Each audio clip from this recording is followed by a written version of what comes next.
Good morning, everyone, and thank you for joining our virtual roundtable. My name is Justin Pelham, and I'm the Communications Specialist with Muskegon Lakeshore Chamber of Commerce. This morning, we have two presenters. One will be Rich Houtteman, the Lakeshore Community Affairs Manager for Consumers Energy, and Jonathan Wilson, the Regional Manager for DTE Energy. We'd like to take a minute to thank our sponsor, Family Financial Credit Union. And then we'll take care of a few housekeeping things to start off. We ask that everybody keep their mics muted. If you're on the PC during the question and answer segment, if you can go down to the bottom of your screen and click Manage Participants, sidebar will open up and there will be a raise the hand icon. Please raise the hand if you have a question and I will call on you during that time.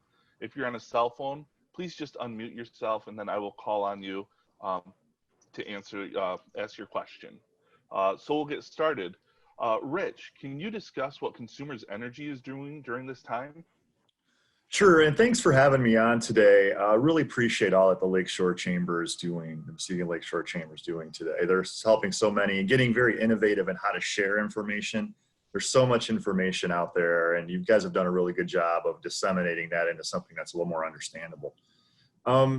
First of all, we're taking the approach of really taking good care of our coworkers, our community, our communities, and our customers. So some of the things that we're doing to do that, some of the practices we've changed as a result of all this is we've allowed a lot of our line workers to take their vehicles home, which has been reduced their congregation at our service centers. Our DPO office in Muskegon Heights is not open, but you may drop payments off there. We're really just trying to reduce the interaction where we can of our coworkers amongst themselves and then with our customers. So our generation workers are actually being sequestered on 14-day shifts. They work 12 hours on, and then we're not at the generation plants. They're in a hotel, and then we're really just trying to keep those folks sequestered and healthy so we can keep the lights on. As far as working with our small businesses, we have at 1-800-805-0490, 1-800-805-0490. You can see this on the PDF that Justin just put up. We know our small business customers are going through an extraordinary time. We know we wanted to help them preserve equity, reduce their utility costs, and we know that small business, especially bars and restaurants, have about 9 days of liquidity. So we want to help them maybe restructure their bills and just get with them early if they know they're going to run into a shortfall. We can maybe bridge this time to a better time when revenues start to come back. We have our website too. Our website is helpful, and it's also listed on this brochure that Justin has. I think if you scroll down a little bit, Justin, it could be on there, but it's basically, if you Google Consumers Energy Business Center, it should come up.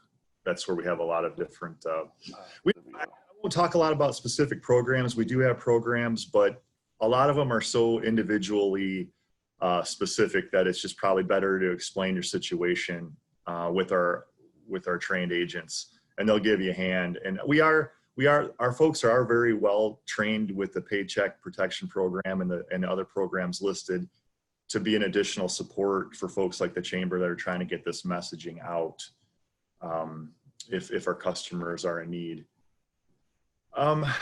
We are also our residential customers, because business owners are also residential customers most of the time. So for our vulnerable customers and senior citizens, we have suspended our shutoffs to June 1st.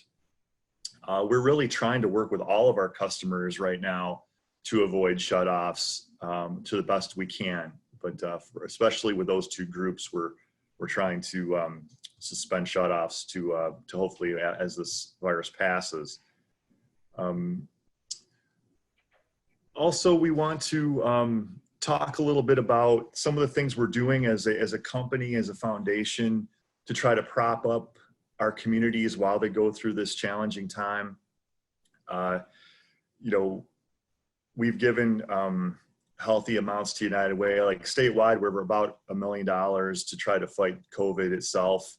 The Food Bank of Michigan, Food Bank Council of Michigan. We're also working with MSU Extension. They've come up with some innovative ways to decontaminate PPE for frontline medical workers. So we've gotten in on that. And then our CEO actually was gracious enough to give about $1 million to the Jackson County COVID fund. She's from there, our headquarters are there, and she felt compelled to make that contribution, and we're proud of her for doing that. Some of the interesting things that we're helping out with here, we not necessarily helping out, but we want to put a spotlight on is some of the businesses that have pivoted during this time, like Wonderland Distillery, Burl and Sprague. We're going to be highlighting some of those businesses that have made that transition to helping out the COVID fight. We'll be doing that pretty soon, and I'm hopeful we'll get a Muskegon company in there when we do that profile. That makes me feel good. And really just also companies that are pivoting to do COVID work, we are reclassifying them as critical customers. So if their power does go out, they're going to be amongst the first restored. So any business that's deemed being part of the COVID fight, we're working on getting restored immediately. So I'll leave it there for now, Justin, and let Jonathan do his thing. All right, thank you, Rich. Yep. Now, Jonathan, what is DTE doing during this time? Yeah, so DTE has also been extremely impacted by the coronavirus, and we have processes in place to make sure that we're still delivering our energy efficiently and affordably. First of all, we suspended all of our non-essential work, so we're only doing emergency work and really, light essential critical projects operationally. We've equipped and trained all of our frontline employees with PPE and trained them in how to handle house calls and things like that. For our residents, similar to our consumers, we suspended shutoffs for non-payment. Right now is until May 3rd. Those will likely be extended to through May, and that's for low-income families. We've also extended our senior winter protection program for senior citizens as well. Right now, we're in the process of doing wellness checks for all of our customers who have been shut off prior to the pandemic, who are still shut off. We want to make sure that they get on programs to make sure that they get their energy and gas turned back on while we're here. We have a process in place for medical hold for customers who have been impacted medically by the coronavirus. We have a 30-day medical hold on their account so that they're not being impacted by this as well. For businesses, we do have a website similar to consumers that provides tips for reducing their energy, and it provides resources for PPP and other financial capital resources for the small businesses as well. If you have any problems, if you're a resident or business in paying your bill, we recommend that you call us at 1-800-477-4747. We have flexible payment plans and programs that we can put you into to make sure that you're not at risk for shutoffs or anything like that. I can talk a little bit about the foundation. Our foundation recently did a deal with the United Way of Michigan and community action agencies, where we matched up to $5,000 donations to those organizations. That's been very successful, and we're also donating masks to healthcare providers and communities around the state to protect workers as well. So we've been very active throughout this entire process, and continuing to do so.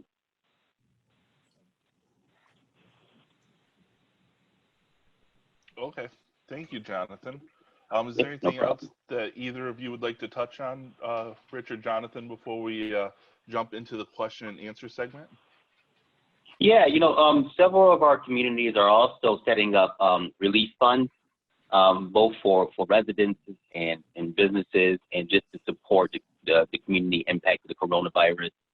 The DTE Foundation has been a strong contributor to several of these funds throughout the state, including Grand Rapids and Muskegon. So we're on all fronts, we're trying to support as much as possible. Yep. All Yeah. right, thank you.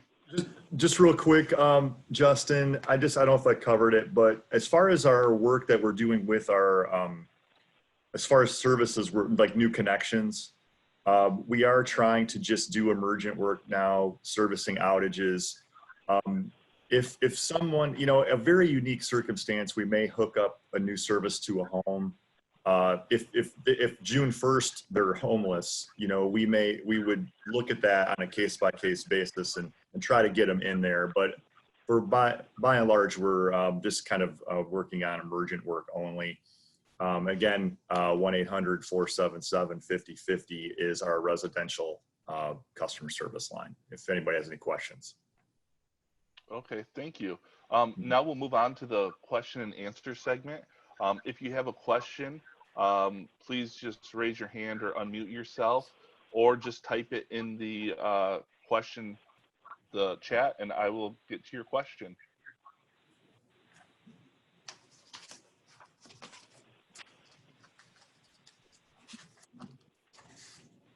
All right. I'm not seeing any questions come through. Oh, Tamika, here we go. Let me unmute you. All right, go ahead, Tamika. Oh, I have a question. Well, yeah, a question. Rich, will you provide to Justin, or Justin, will you provide information for us to give our companies to put as a resources for employees so that they can readily have that information? I got the information from DTE from Jonathan. Thank you so much, Jonathan. And we uploaded it to our website. So while employees are off, they can access that information and follow up with DTE and participate in any programs or utilize the resources that DTE is providing at this time. So I just wanted to know if Consumers is going to provide something similar that we can upload to the homepage for employees. Oh, sure. I will take, oh, go ahead, Rich. Absolutely. Let me get that to Justin. Nope. Go ahead. I was going to say any documentation. Go ahead, Justin. You were going to say something. Yeah, any documentation that Rich or Jonathan give to me, I will make sure to put on our website, muskegon.org, under our business resource page, and we will direct people there. Does anyone else have any questions?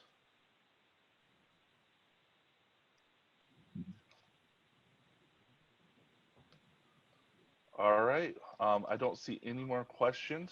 So I'd like to thank Rich and Jonathan for being our guests this morning. I'd like to thank everybody for attending our roundtable, and make sure to keep an eye on muskegon.org and your emails for upcoming virtual roundtables next week. I hope everyone has a great morning. Thank you.